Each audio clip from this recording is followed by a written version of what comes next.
आपके बहुत सारे सवालों के जवाब मिल चुके होंगे। तो जैसा कि लास्ट वीडियोस में मैंने आपको ये बताया था अपनी लास्ट वीडियो में कि अगर जुडिशल मजिस्ट्रेट साहब जो हैं उनके पास आप ज़मानत कैसे फ़ाइल करेंगे, आपकी जब अबूरी ज़मानत खारिज हो जाती है तो जुडिशल मजिस्ट्रेट साहब जो आपके इलाका के हैं उनके पास आप ज़मानत फ़ाइल करेंगे, उसका क्या तरीक़ाकार है, ये सारी चीज़ें मैंने आपको लास्ट वीडियो में बताई थी। आज मैं आपको ये बताऊंगा कि अगर फ़र्ज़ करें आपकी अबूरी ज़मानत भी खारिज हो जाती है और आपकी जो रेगुलर बेल है या ज़मानत बाद गिरफ्तारी है वो भी खारिज हो जाती है, तो फिर आपके पास आगे क्या रेमेडी रह जाती है। आगे बढ़ने से पहले और वीडियो को स्टार्ट करने से पहले मैं एक दफ़ा फिर आपको बता दूं, अगर आपको इन चीज़ों के बारे में, कानूनी मामलात के बारे में जितनी भी आगाही चाहिए तो इसके लिए मेरे चैनल को सब्सक्राइब करें साफ लॉ चैम्बर को, और बेल आइकन को ज़रूर दबाएं ताकि मेरी हर अपलोड आने वाली वीडियो का नोटिफिकेशन आपको आसानी से मिल सके। तो चलते हैं वीडियो की तरफ। अब यह है कि जैसे ही आपकी जो बेल एप्लीकेशन है जुडिशल मजिस्ट्रेट साहब के पास या इलाका मजिस्ट्रेट साहब के पास, तो वो जब खारिज हो जाती है तो फिर जाहिर सी बात है still you are in jail, आप तब तक जेल में ही हैं जब तक उसके आगे। अब सवाल ये पैदा होता है कि जब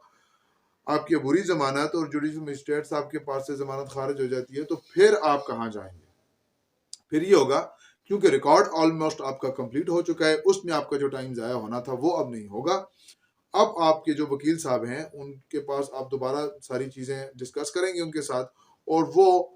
आपकी जो बेल एप्लीकेशन होगी उसको मूव करेंगे दोबारा आपके जो सेशन कोर्ट है या आपकी तहसील में अगर कोई एडिशनल सेशन जज साहब बैठे हुए हैं उनके पास, दोबारा उस ऑर्डर के खिलाफ जो जुडिशल मजिस्ट्रेट साहब ने किया है उसको चैलेंज करने के लिए आपकी बेल एप्लीकेशन दोबारा मूव होगी एडिशनल सेशन जज साहब या जो भी जज साहब जिनके पास सेशन कोर्ट की पावर मौजूद है।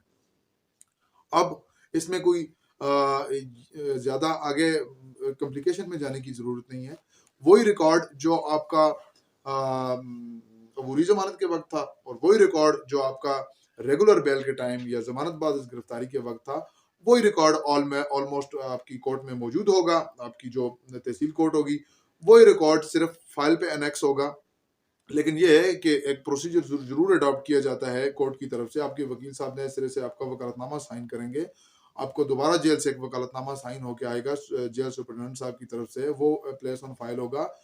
सेशन कोर्ट में। दोबारा से उस ऑर्डर के खिलाफ जब आप जाएंगे तो दोबारा से जो रिकॉर्ड है वो सेशन कोर्ट में आएगा, और सेशन कोर्ट में जो आपके अपोनेंट या आपके जो जिन्होंने आपके खिलाफ एफआईआर की है, जो आपकी एफआईआर के मदई हैं, उनकी तरफ से नए सिरे से कोई वकील साहब एंगेज हो सकते हैं, तो उसमें भी थोड़ा सा टाइम लगने का एहतमाल है। अगेन फ्रस्ट्रेशन वाली बात नहीं है, पैनिक होने वाली बात नहीं है। ये टाइम कोर्ट के अंदर जो एक प्रिस्क्राइब टाइम होता है वो लगता है कोर्ट को अपना रूल्स एंड रेगुलेशन और प्रोसीजर फॉलो करना होता है, इसमें इतनी परेशानी वाली बात नहीं है। अब सवाल ये पैदा होता है कि अगर हालात वाक़यात एफआईआर में ऐसे हैं, अगर एफआईआर के जो इंग्रेडिएंट्स हैं, अगर जो इन्वेस्टिगेशन है वो आपके खिलाफ जा रही है, अगर जितनी भी तफ्तीश हुई है उसमें आप स्टिल गिल्टी पाए जा रहे हैं, या कोई सेक्शन ऑफ लॉ इतनी हीनियस है, फर्ज करें कोई 302 है, कोई मर्डर केस है या अटेम्प्ट टू मर्डर है, या there is some sort of कोई रेप केस है, या कोई ऐसा केस है जिसमें आपने पब्लिक ट्रैंक्विलिटी के ज़ुमरे में आता है, या आपने पब्लिक न्यूज़ेंस तो खैर एक छोटी सी चीज़ होती है, आपने पब्लिक एट लार्ज को खतरे में डाल दिया है। कोई इस तरह के केसेस जो होते हैं, अगर ऐसी कोई बात है तो आपको हो सकता है कि कोर्ट से इतनी आसानी से जमानत ना मिल सके। ये अपने जहन में आपने हमेशा रखना है कि वेरी करती हैं चीज़ें। आपकी अगर सेक्शन ऑफ लॉज कुछ इस किस्म के हैं कि जिनमें सजा कम है, 2 साल है, 1 साल है, 6 महीने है,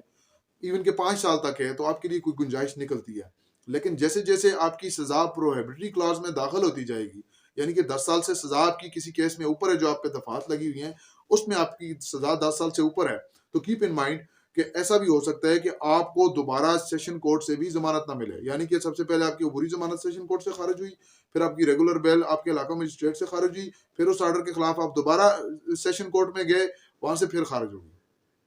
अब आने वाली वीडियो में मैं आपको ये बताऊंगा कि अगर आपकी जमानत दोबारा यानी कि तीसरी दफा खारिज हो जाती है तो फिर आपके पास क्या रेमेडी रह जाती है। क्या उसके बाद आपकी जमानत के कोई चांसेस हैं, या आपको ट्रायल भुगताना पड़ेगा, या आप ट्रायल तक निकल ही नहीं सकते आप जेल से, फिर आपके पास क्या ऑप्शन रह जाता है, ये मैं आइंदा इंशाल्लाह आने वाली वीडियोस में आपको बताऊंगा। तो तब तक हमेशा की तरह चैनल से कनेक्टेड रहें, सब्सक्राइब करें, शेयर करें। Thank you very much. अपना बहुत सारा ख्याल रखें।